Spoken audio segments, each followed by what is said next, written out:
This is Ken Doherty. He's also an investigator with the Illinois Department of Revenue. This is a request for a copy of the delegation of authority order. Right, and I talked to my boss about that, and he said that my badge is that. Badge is the authority. I thought it had to be in writing. The last question that the defense asked him was, did you write any of this down? And Agent Craner looked right at him and right at us, and he said, I never wrote anything down. And yet when we saw the video, there he was, writing notes, you know. And so I'm thinking, okay, at this point, the judge is supposed to say, Agent Craner, it is clear that you have committed perjury. It wasn't even noticed. It finally came to the climax. Mr. Harrell looked right at the prosecutor, and he said, I will tell you the same thing I have told over and over again to government officials.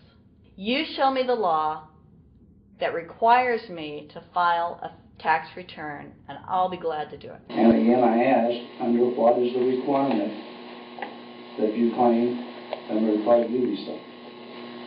And the requirement under the regulations is what section? My question to you is, what particular act are we discussing here that I am liable to do these things that you claim I'm liable to do? Your exact question would be again? Okay, what is the section that what? But I guess I'm still not understanding your question, Mr. Harrell. Well, you must be familiar with what that you have the police powers to enforce. Yes. The prosecutor absolutely ignored him. And he started slandering Mr. Harrell. Just started attacking his character. They're calling us tax cheats, they're calling us fanatics, they're calling us weirdos. I don't care what you call me, but I have one question. Where is the law? Show me the law. They can't let this turn into a rational debate, because if they do, they lose it. So they have to insult people and say it's frivolous. We felt like that there was an overall arrogance and that they were railroading Mr. Harrell and wanting us to participate. Judge Coogan, he looked right at us and he said, I will instruct the jury according to the law. We were sent to deliberation. The judge promised us that he would give us the law. And we looked and we looked and it was not there. We wrote a note to the judge asking for a copy of the law. 10 minutes later, we get a note back. You have everything you need, but there was no law. And he had promised us. At that point, I felt betrayed. I felt like this man promised us the law, and that's what this whole thing is about, the law. We request it, and he still denies us the law. And the reason they didn't do it was why? Because there is no law. Remember, we're talking about the Illinois state law here, okay, which is a law in Illinois. So we got out that law, and we read it several times, and I said, okay, wait, you know, because they kept saying, but this is a law in Illinois. And I said, look at the beginning of it. It says, anyone required to file a federal income tax return is required to file an Illinois tax return. I said, if it is true that he's not required to file a federal return, then that nullifies the Illinois law. Two people, they kept saying, but he's going to get by with it. And I said, what is he getting by with but his rights? If there is no law, he's not breaking a law. He's just standing on his rights.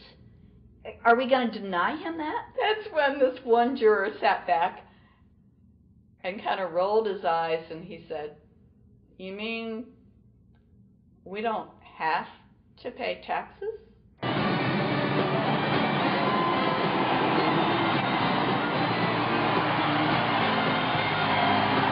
All of a sudden we realized that this trial was much bigger. And the ramifications of this trial were going to be so broad. If it actually got out, I mean, it's like we had just discovered this great government secret. And so when we came out for the delivering of the verdict, the judge was, I'm sure, even at this point, I'm sure he still thought we would give a guilty verdict. And the reason I say that is because of the look on his face when the first not guilty was read. His face just turned white. I mean, it's like, I don't believe this.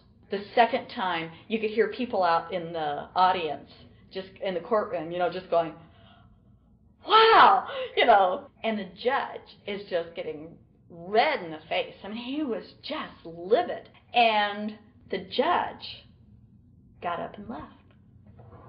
I sat there and I thought, this truly is a victory for the people. And I have never felt more patriotic. And I knew that we had done the right thing. I looked at that man, Mr. Harrell, and I thought, the system might not work all the time, but this time, for that man, it did. In November 2004, the government arrested former IRS criminal investigator Joe Bannister. They charged him with fraud for telling the American people the truth about the income tax laws. The jury obviously agreed with Joe. Well, it just showed Mr. Bannister to be honest and straightforward and working within the law. Vernice Kuglin, a Federal Express pilot, claimed there was no law requiring Americans to file an income tax. She also won in court. 24 people were criminally charged by the IRS because they claimed there was no law requiring them to file an income tax return. The fact is, neither the judge, nor the prosecutor, nor the IRS could bring that statute in there because it's not in the books. The jury came back with an acquittal for everyone.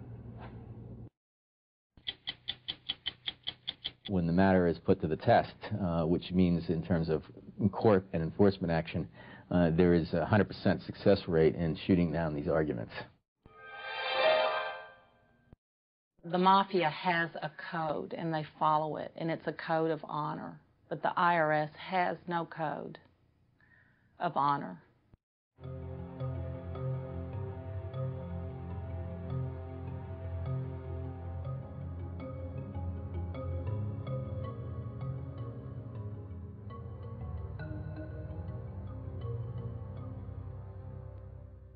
Meet Judge Dawson, a federal judge presiding over the Irwin Schiff tax case, who denied Irwin the ability to prove to a jury that there was no law requiring Americans to file an income tax return. He denied Irwin the right to prove to a jury there was no law by stating, "I will not allow the law in my courtroom."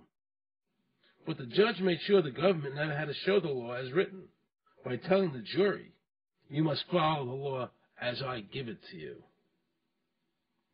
Nobody can know what the law is, because the law is what the judges say the law is. The lower courts today will not allow people, especially in tax cases, to bring in Supreme Court decisions as their evidence.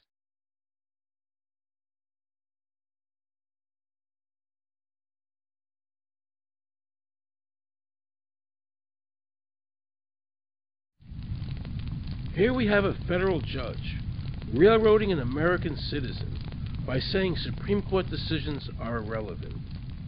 And again, nothing from the press defending our freedoms.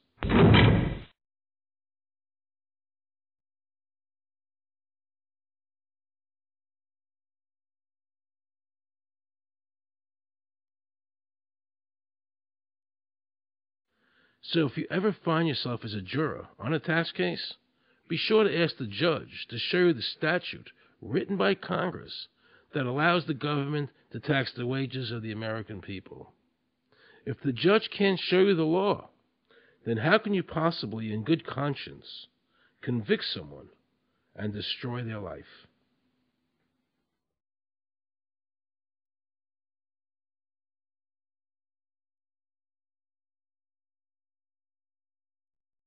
Let's see how the IRS treated one of America's greatest heroes, and someone I cherished as a child. Joe Louis was an American icon, Victorious in his first 27 fights, the Brown Bomber quickly rose to heavyweight champion of the world. His 1938 knockout of German Max Schmeling, who represented Hitler's Aryan ideal, earned him the admiration of millions of Americans. Is watching carefully. Lewis nudges him right to the body, a left hook to the jaw, and Schmeling is down. The crowd is high. Right after Pearl Harbor was bombed, Joe had a title fight where he donated his fee to Navy War Relief. Well, I'm not working for nothing. I'm working for my country, and I think that's about the greatest piece of work that anybody can do. Well, I certainly agree with you for that, but